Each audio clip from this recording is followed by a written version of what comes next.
Hi there, I'm April Callis-Birchmeier. I'm a certified change management professional and project management professional. And today on this LinkedIn Live, I wanted to share with you a conversation about the differences between change management and project management. And I feel uniquely qualified to talk about this because I am both a change management professional, a certified change management professional, CCMP, which is an accreditation, a certification from the Association of Change Management Professionals. I'm also a PMP, a project management professional, which is a certification granted from the Project Management Institute. And I'm both a Project Management Institute trainer, and I also teach change management and help people achieve their certified change management professional certification. So that's kind of my credentials here and why I know I can speak to this about the differences and the similarities between change management and project management. One of the things that I think is so important to recognize is that there are some significant changes or differences between the two disciplines. Project management is primarily looking at the applying the skills and the tools and techniques to activities which are required to deliver planned change. So we have like a new system is a planned change. We have new processes sometimes are a planned change. We have a lot of different types of planned changes. And if you've ever had, even just a Windows update, you know that these changes take a lot of planning and a lot of coordination among the technical team, the project team, the business owners, the sponsors of that initiative. And so we have a very usually rigid scope when we are a project manager. We are looking at time and cost and quality parameters. We have, kind of a three-legged stool, right? Time, resources, and our kind of our quality parameters of what we're accomplishing. And this is really structured. Change management really focuses on the application of tools as skills as well. And it's thinking about these in relationship to the activities required to implement and sustain the delivered change. So these are things like influencing behavior, communications, business process redesign, training and development, organizational culture, facilitating new ways of working. So the focus for the project management team is really focusing on delivering the planned change. And the change management team is working on sustaining the delivered change. So that's a little bit of a difference. And it seems like maybe that's nuanced. It's not that big a deal. It actually is a really big deal. Honestly, it's a big deal because I feel like the way that the change management team and the way the project management team, even when we integrate the change management plan and the project management plan, when we bring those two pieces together, even with that, there's different ways of working. And we're kind of focusing on different tasks. For example, the project team is focusing on that delivery of that planned change, which is a new system, a new program, a new technology. Perhaps it's a new structure within the organization, but they are focusing on the technical side primarily. So is the software completed? Is development done? Has testing been completed? What is the sprint that we're using? If we're a agile shop, what is the waterfall plan that we're using if we're not? How do we intend to gather requirements and then assign work and then monitor that work and then complete that work and mitigate for any risks that we come across? And also, how do we then migrate all of that technology work into the system that is going to be going live? So there's a lot of moving parts with that project management team. And so that's where project management is different than change management, which is really focusing on the people. the people who will be adopting the new change, not necessarily the tools and techniques of the new system, but how the people will be able to learn about and become competent in with their knowledge and skills and abilities in this change. And then when we know we have people who are able to navigate the new system, who've learned through their training and development and coaching and mentoring how they should use this new system or tool to operate, then the people are going through also a mindset shift, a behavior change, a business process change in their behavior. And so that's really different than working alongside of your technical team who is completing tasks and ensuring that that work is done. That project team is really focusing on completion of deliverables, whereas that change management team is many times focusing on helping those stakeholders, who is anyone affected by the change, helping our stakeholders to adopt that change in both their business process, in their activities, their behavior, their skill sets, but also in the mindset shift that they have to go through. I think this mindset shift is the real piece that differentiates between the project management team and the change management team in some ways. Because when we're thinking about our methodology, our project management team is thinking about the organization and management of activities and resources to complete the project. But our change management methodologies are typically emphasizing how we will help people to change and the activities that we know will help them to adapt this new change. We're thinking about how do we help people move from their behavior in the past into new sorts of behavior in the future. And so that's why it's so important to have both of the organizational change management effort and the project management effort integrated together in the project plan. And I love it when I have a great project management team because, incorporating these change management milestones into the project plan is extremely helpful. And sometimes I have to tell you, I'm fortunate to be on a project where we have a scheduler who is kind of wrangling all of these tasks and ensuring that everybody who has something due is working on that. They want to get a percentage complete, and that even the change management tasks are completed on time and our target, so that we're ensuring that we're going to deliver this change, this initiative to the organization when it should be, when it's time.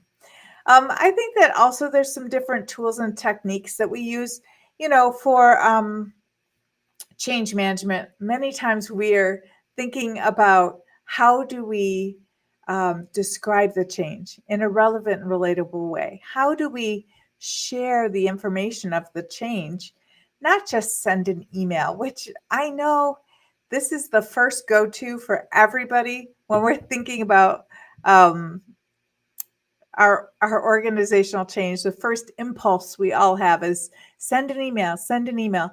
But email is not the most effective tool. I don't know if you have noticed, but emails are sometimes unread.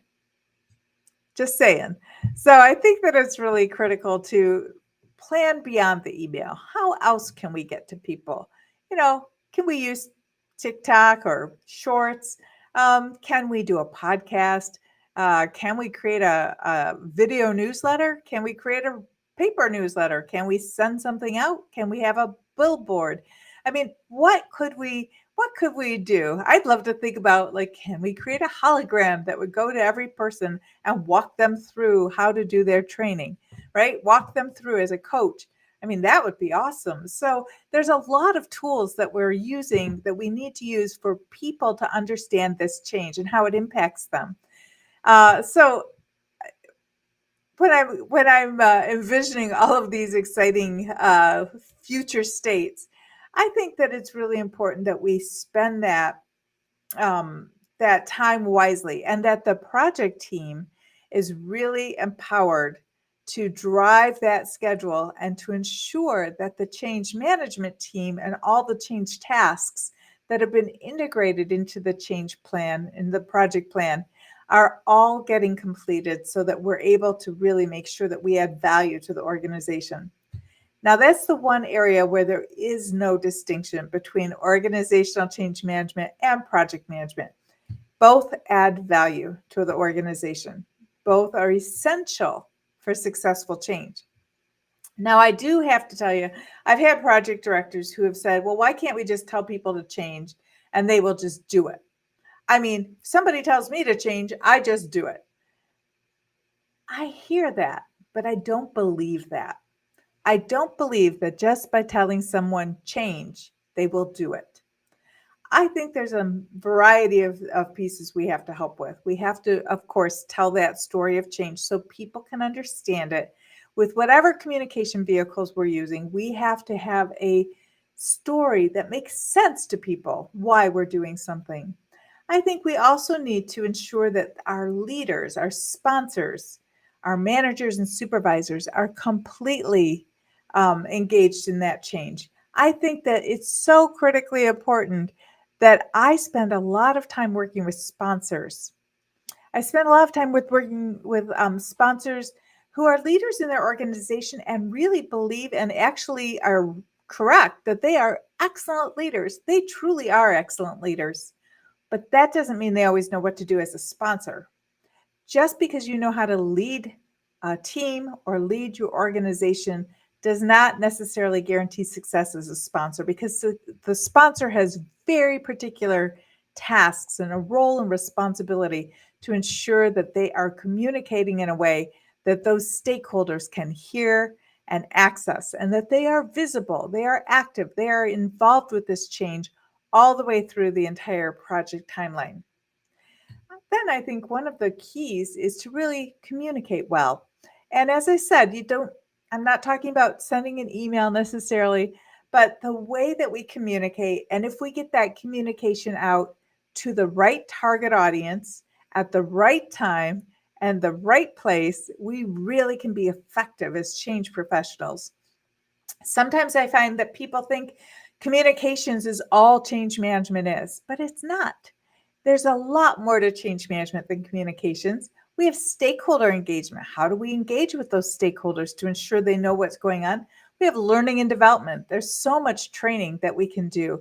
And when we're talking about that next phase of developing and supporting our end users and our leaders and learning this new change and how we're supposed to work together through it, I think that learning and development sometimes is relegated to training.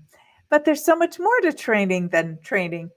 Training is just showing you what you need to do to be able to build your knowledge and your skills and abilities about your role going forward in the new world. But I think there's a lot of other options as well. We can have one of the other options I like is mentoring, where somebody is being mentored by someone with more experience, or maybe we're providing mentoring. Maybe we have our stakeholders, our end users are mentoring others in how to use their system. I think coaching is a terrific tool once training's completed. I don't think we should do coaching necessarily before training. I think, though, after training, as a reinforcement, as a support, is ideal.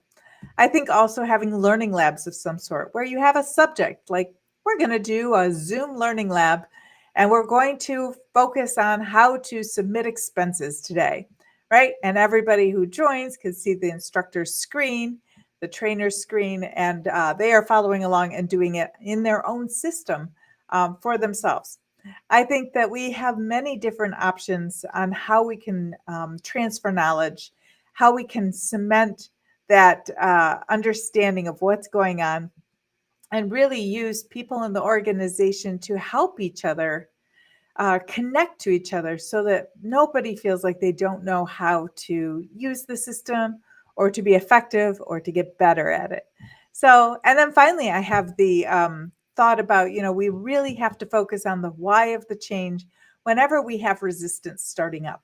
Now, resistance is really natural. I'm resistant a lot of days when I have to listen to my alarm and get up early and go do an activity, go to the gym. Uh, Maybe I'm running somebody on an errand. It's hard sometimes to do things that are hard. It's resistant. It forces us sometimes to really have to fight through that resistance to get to the good stuff. But in change, sometimes resistance is a mindset issue, right? It's where I think that people don't feel that they have enough information about the why of the change, about how this change is going to roll out, or maybe they don't feel like they support the change because they don't agree with the direction of the organization. All of these things can cause resistance, and that sense of resistance can trip you up as a change management professional. I have a lot of different ways of looking at resistance and sort of navigating resistance. But I think one of the big pieces is really to understand that people are different.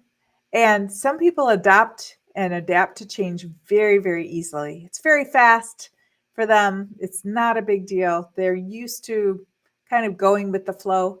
And then we have a lot of people who are not like that, people who are less flexible about things, who feel a bit more um, frustrated or threatened or aggravated that they have to change the way they do things. And that's just a natural difference between people. It's not something that we can control for, but it is something that I think understanding and empathy can be very extremely helpful in this case. So when I'm thinking about how do we help those who are resisting, that's one of the ways that I'd like to think about it is just kind of recognizing, first off, that everybody's different, that we have different levels of tolerance of change, we have different levels of experience of change, and recognizing these differences, we can be patient as people shift their mindsets from their current state over to that future state, over to that changed state. When I think about different levels of experience with change, it makes me think of my husband. He has when he was young, when he was a kid, he grew up in one town. His parents always lived in that town. His mother still lives in that town. And so the experience of changing and moving, he didn't experience that as a young child, through his childhood or his teen years. Now, I'm very different than that. I moved the first time, I think, when I was 7, and then when I was 14, and then 20, and then 21, and on and on. I felt like I was changing locations frequently. I was going through a lot of different locations, and even though and so that gave me a different perspective into physically moving houses. When I had to move, I kind of knew what to expect. I had to pack all my things. I was going to have to start over again in making friends. There would be a new school. There would be a new bus routine. All of these new pieces would come about. And not that I enjoyed them or really was seeking them out, but I learned from them what to do when I was going through that change. Whereas my husband never had to think about packing up his house or changing schools or friends or bus routes. So I think it's just different experiences, different tendencies. Some of us are more flexible. Some of us are less flexible in terms of routine, enjoying routine. And then I think, of course, we always have the impact. Now, when we are being impacted by a change and we no longer are able to do the things we want to do, it's really frustrating, and that's a loss for us. And there's always loss when we have change. We can never say we have change with no losses at all. There will always be some loss. But I think one of the pieces that are important to think about when we're losing is what is it that we get to keep. There are many things we get to keep when that change happens. And I think focusing on what stays the same, focusing on what we keep is really essential to helping people make that mindset shift and to adapt and adopt that new current state. I know when I was a kid, when we were moving and changing from one house to the next, one town to the next, uh, the thing that stayed the same was my family was the same.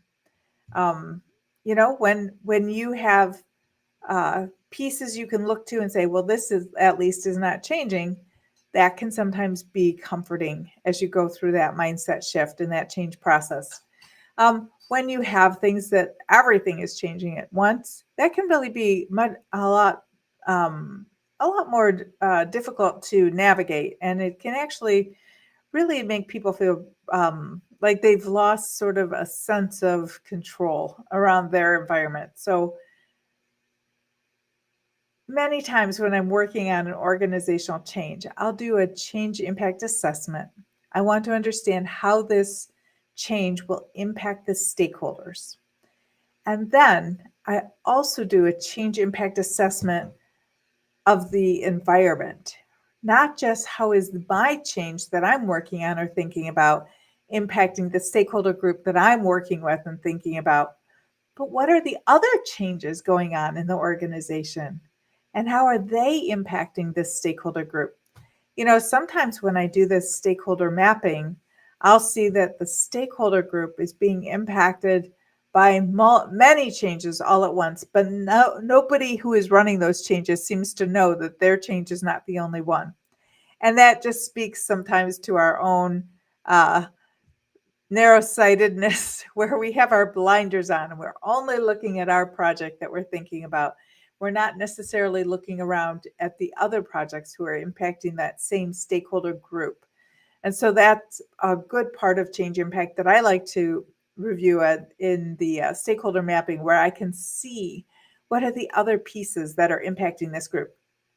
All right, so let's think about what strategies project managers can use to implement change, because we know there's specific strategies that project managers can use it to their advantage to help stakeholders adopt. And one of those tools really is that communication. Now, a lot of times a project management team will create, or a project management team will create a communication plan for that project management team. And it will talk about who they're going to communicate with and how they're going to communicate.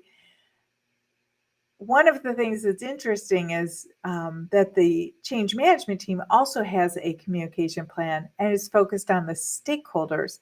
How are we communicating to the stakeholders what this change is? How do we communicate with them about what they should be doing next?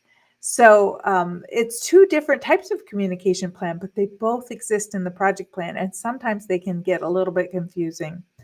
I think when project managers use the strategy of leveraging that change management communication plan, they can really be effective by getting their message out to the stakeholder group. When I think about change management, I think about sustainability. I think about the fact that although we're very focused during the project on helping people to be communicated with, to revise and review and adapt business processes, when we're thinking about the learning and development that people need to be able to use the new tools, the new system, and we think about the support they need going forward and how to deal with some of their resistance that might be kicking up as a result of learning the new system.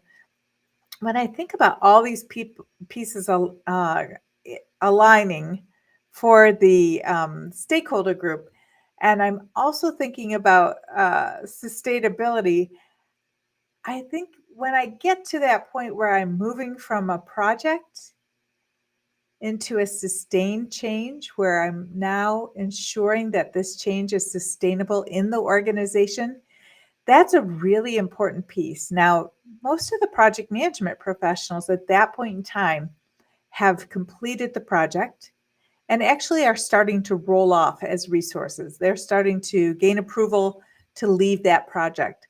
But the change management team lags behind the project management team in the sense that people take a longer time to adopt the change and to adapt to that new world than our systems do. And so there's support that has to happen.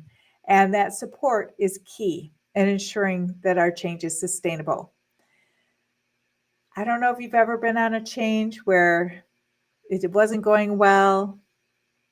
Maybe you don't know your sponsor. Maybe people are aggravated. The project team has kind of said, we're done. And then somebody in leadership is like, this is a mess. We're going to go back to what we were doing before. Very frustrating. It's very frustrating. And it's a really difficult way to go through any type of event, right? To get to the end and think, no, this is not going to work, and then have to go back. When we put our effort behind sustaining the change, when we are ensuring that we have supports in place, that we have a knowledge transfer in place, that we have a way to sustain this change to go forward, that sustainability is really what we're after with change management. We're after sustaining that delivered change. And that means that change becomes operational. That change becomes the way of doing business, standard operating procedure, way of working, whatever you want to call it. It is the current state. It is the future state. It's the way business is done until we make another change. And I have to say that when I talk about change management, it feels like in a way I'm talking about, one particular change, and then we sustain that, and then we kind of do a lessons learned, and we think about like what went well, how can we learn from this, what didn't go well, how can we learn from this as we plan the next change initiative. But in reality, it's like all of the change is happening all the time, right? Like we are working on multiple projects at one time and various states of change and various scopes of change. And so it's not cut and dried where we can just say, oh, now we're moving into sustainability and we'll focus only on that. A lot of times we're just going and helping people sustain that change, putting sustainability activities in place, transitioning to operations so that we can have the operations team involved in the normal day-to-day practice of what was a change and is now normal operating status. And we're getting all to that point all at one time. So it's essential that the recognition is there that the delivery of the planned change really is on the project management team. And then the sustaining of the delivered change really is the point of the change management team. When I think about,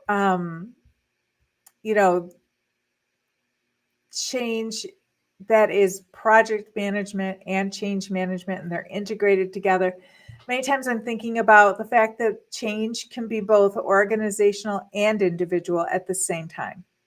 So we know that on the organizational side of things, our change management efforts, we're looking at understanding the culture of the organization or the prioritization of this change initiative with everything else that's going on in the organization, stakeholder mapping. We're thinking about, how to share the vision of the change and, is there a new or modified process or policy? Do we have business process changes? Do we have behavior or performance measurement changes?